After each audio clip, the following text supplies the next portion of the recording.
entristecer o coração de Jesus. Eu acredito que esse homem, esse jovem, essa mulher, não sou eu e você. Nós não vamos entristecer Jesus, amém? E a palavra começa assim, Lucas capítulo 18, versículo 19. 18, Lucas 18, 18, perdão, Lucas 18, 18. E perguntou-lhe um certo príncipe, Lucas fala de príncipe, Mateus fala de um jovem, dizendo, bom mestre, que hei de fazer para herdar a vida eterna? Jesus lhe disse, por que me chamas bom? Ninguém há bom senão um, que é Deus. Sabes os mandamentos? Jesus chega para ele, versículo 20. Sabes os mandamentos? Não adulterarás, não matarás, não furtarás, não dirás falso testemunho, honra teu pai e a tua mãe. E disse ele, todas essas coisas te tenho observado desde a minha mocidade. Quando Jesus ouviu isso, disse-lhe, ainda falta uma coisa. Repita comigo, ainda falta uma coisa. Ainda falta uma coisa. Vende tudo quanto tens, reparte-o entre os pobres e terás um tesouro no céu. Vem e segue-me. Diga, vem e segue-me. Perceba nessa palavra que você está repetindo, ela vai ter um efeito poderoso em nossas vidas. E ele ouvindo ele isto, ficou muito triste. Diga, ele ficou muito triste, porque era muito rico. E vendo Jesus que ele ficara muito triste, disse, quão dificilmente entrarão no reino de Deus os que têm riquezas, porque é mais fácil entrar um camelo pelo fundo de uma agulha, do que entrar um rico no reino de Deus. E os que ouviram isto, disseram, logo, quem pode salvar-se?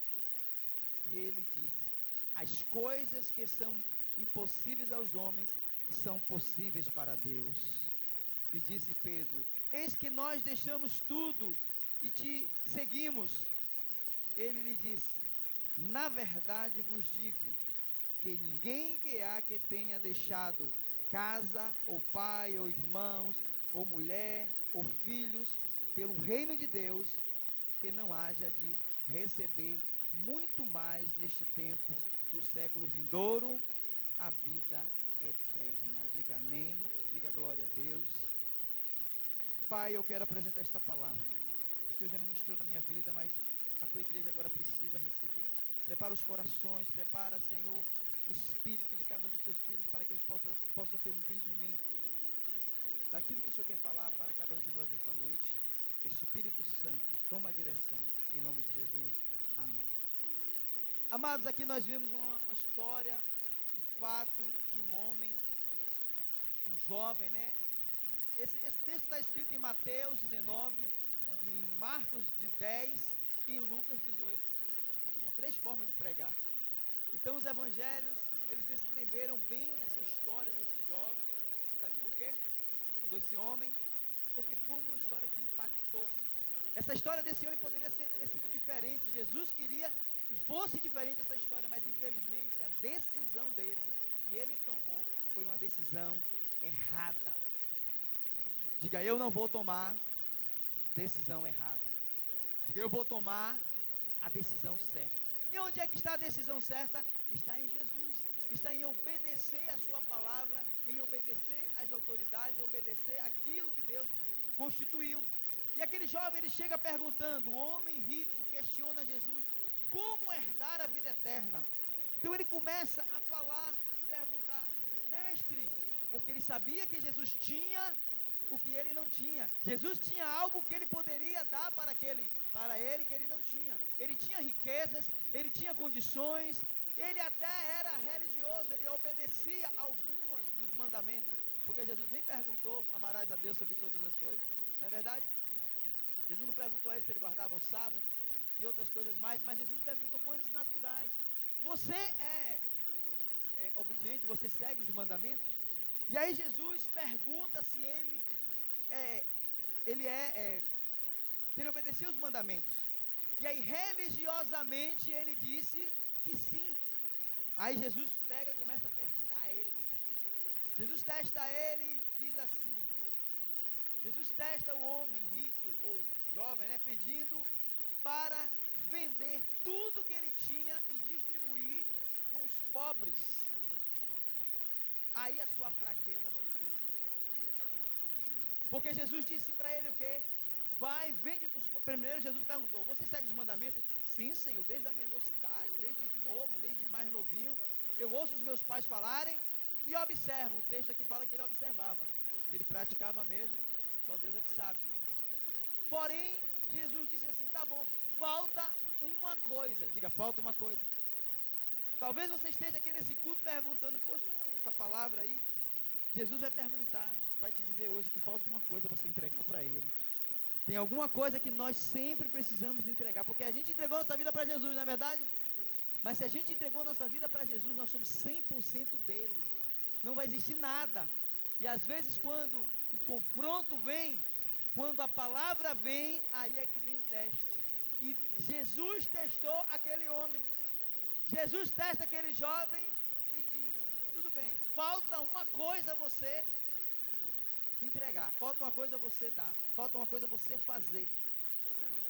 E aí Jesus chega para ele e diz, vai, vende os teus bens, tudo que você tem, divide para os pobres, segue-me. Você sabe o que significa isso, amados? Para aquele homem, aquilo ali foi algo muito duro. E a Bíblia diz que aquele que quer vir após mim, Jesus diz, negue-se a si mesmo e carregue a sua cruz. Negar a si mesmo é não fazer a sua própria vontade. É fazer a vontade de Jesus, a vontade do Espírito Santo, a vontade da palavra, a vontade de Deus. Então aquele homem é confrontado. Jesus vai, porque Jesus prometeu algo maior para ele. Você sabe o que Jesus prometeu? Jesus prometeu a ele ser discípulo. Jesus disse, venha a mim, entrega tudo isso, vende, distribui, segue-me. Você sabe o que é Jesus chamar a gente, amado?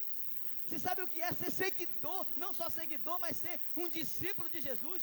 Talvez esse homem, esse jovem aqui poderia ser igual um Mateus, um Marcos, um Lucas, um apóstolo Paulo, mas a decisão dele de negar Jesus, porque ele negou Jesus,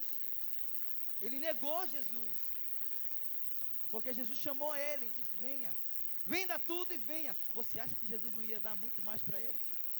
Você acha que aquilo que aquele homem, irmãos, eu acredito que aquele homem a Bíblia diz que ele tinha muitos bens, muitas terras, isso era muito sério, mas Jesus quis fazer esse teste com ele, sabe por quê? Para que, Jesus não desistiu dele, na verdade Jesus queria que ele viesse, mas Jesus fazendo esse teste provou que ele não era digno de caminhar com Jesus, para fazer a obra de Jesus no reino dos céus. E aí você vê que os discípulos perguntam, Senhor, então se, aí Jesus fala uma coisa, depois que ele nega, né, o rico, porque era muito rico, e vendo Jesus, que ele ficara muito triste, ele ficou triste, abatido, e disse, aí Jesus fala, quão dificilmente entrarão no reino de Deus os que têm riquezas. Aí tem gente que pensa assim, então o rico não entra no céu.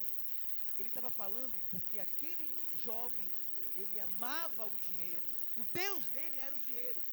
A Bíblia fala que muitos ricos se converteram, muitas pessoas de posse se converteram, mas a riqueza que Jesus está falando aqui, quando Jesus, que é mais fácil passar um camelo no fundo de uma agulha, Jesus está te dizendo das pessoas que têm amor ao dinheiro, amor às coisas deste mundo, que perece e que se acaba. É nesse sentido que Jesus está falando. Não é que, aí você vai dizer, então nunca mais vou ser rico, não vou querer ser rico não, porque senão não vou entrar no reino dos céus. Não é isso. Você vai ser rico, você vai prosperar muito, e você vai abençoar muito a sua igreja, a sua família, a sua descendência. Posso ouvir um amém? E um aplauso ao Senhor, porque você vai prosperar muito. Não fique com medo de ser rico não, irmão. Não fique com medo não, porque ser rico é bênção. Mas a riqueza que Jesus está falando aqui, era uma riqueza de avareza, porque aquele homem, ele era avarento, aquele homem, ele amava o que ele tinha, e o teste foi quando Jesus disse, vende tudo e me segue. Jesus ia dar uma riqueza muito maior para ele, do que a riqueza que ele tinha, porque a riqueza que ele tinha, ele ia morrer, e ia acabar, ele não ia poder levar a riqueza para o céu, você está entendendo? Mas se ele seguisse a Jesus, Jesus ia dar uma riqueza, tanto na terra, quanto nos céus. Eu quero te dizer que a sua riqueza vai ser na terra e vai ser no céu. Sabe por quê? Porque quem segue a Jesus prospera. Quem segue a Jesus recebe vida eterna. Quem segue a Jesus vive uma vida abundante. Porque Jesus, a vida que Jesus promete, a vida abundante que Jesus promete, é muito maior do que a vida que esse homem vivia. Porque tem tantas pessoas que são ricas, cheias de dinheiro, de recursos, mas não tem Deus, então não tem nada. E tem pessoas que às vezes não é provida de tantos recursos, tem Jesus e é riquíssimo, é próspero. Vocês estão entendendo? Então aquele homem, ele é confrontado, ele é ministrado. E aí o texto diz assim, versículo 25, porque é mais fácil entrar um camelo pelo fundo de uma agulha do que entrar um rico no reino de Deus. E os que ouviram isso disseram logo, quem pode salvar-se então? Então eles perguntam, então ninguém vai se salvar. Aí Jesus disse-lhe, as coisas que são impossíveis aos homens, são possíveis para Deus. Aí Jesus disse que Jesus tinha poder de converter ricos também. Que Deus tinha poder de converter pessoas providas de recursos.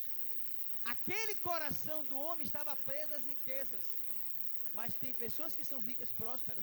Você já viu que as pessoas que são prósperas mesmo, elas são pessoas que doam. O problema daquele homem, sabe qual foi? Ele não quis doar. Ele não quis dar, porque a verdadeira prosperidade não é só quando você tem para você. A verdadeira prosperidade é quando você compartilha. A verdadeira prosperidade é quando você tem e você dá para os seus irmãos, para as pessoas, para os necessitados. Isso é que é prosperidade. Você ter riqueza só para estocar para você, isso é egoísmo. E aquele homem foi egoísta, aquele homem foi avarento. Por isso que ele ficou triste. Foi por isso que ele ficou abatido. E ele não se enquadrava para seguir Jesus se ele não se arrependesse. A Bíblia não fala que ele se arrependeu, mas porque se ele se arrependesse, Jesus o aceitaria. E aí, olha o que Pedro diz. E disse Pedro, eis que nós deixamos tudo e te seguimos, Senhor.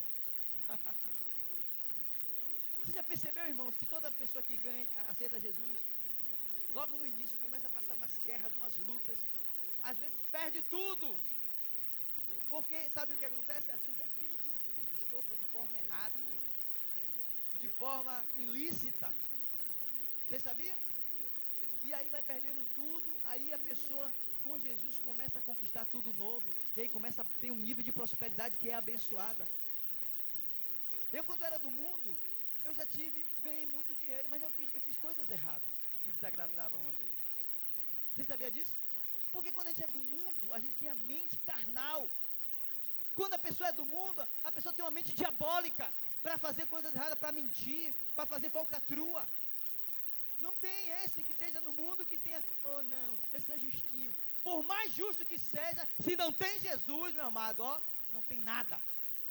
Aquele homem era rico, tinha tudo, mas ele não tinha nada. A vida dele tinha uma validade. Ele teve a oportunidade de se arrepender, mas não se arrependeu.